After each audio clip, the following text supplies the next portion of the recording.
Janička moja, ani ma nenúka, nesmiem ani kúknúť na sladko, lebo razom sa mi 3 kily zalepia na mňa. Kedy si to džem som riadila kasne.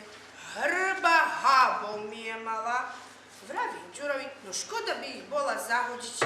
Radšej ich odnesiem takým chudobným, čo nemajú ani čo jesť. Ha! A ten mi vraví, hej, ak sa im tvoje háby dobrie, jedia aj odvyše. To ty, chlapovia, vymysleli od takých múdrych.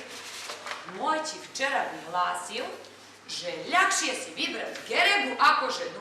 Vraj, so ženou nikda nevieš, na čom si. A Geregu len poklopkáš a už aj vieš, aká je. Jaj, Kerry, múdrejší od Kerryho.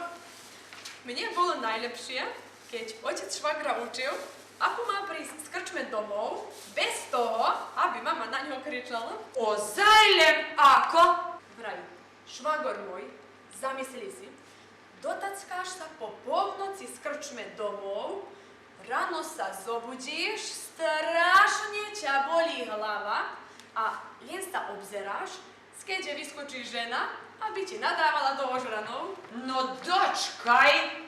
Ale Čo? nikde ju nikto. Zídeš do kuchyni a tam ťa čakajú narichtované raňajke. Ešte čo by nechcel? A ešte aj na ceduľky píše: Dobrú chuť, muž môj. Keďže nepamčíš nič do včera, spýtaš sa syna, čo sa stalo. A čo mu vravel? V noci si opilý prišiel z krčme domov a ľahol si oblečený do posteli. Maťa chcela vyzliesť, ale ty si jej odstrčil ruku a kričal: Máni sa, ženská, dávaj ruke ďalej od mojich nohavíc. Ja som šťastne oženený človek. To je nič. Mala si vidieť moju mať, keď učila švagrinu, ako sa dočkáva muž, keď nad ranom príde z krčme. Ticho už buď. Čo ticho? Ako? Namieríš mu keľavnu, razom spoza dverí palacinkárom po hlave. Takú, aby sa prebral len nad ranom.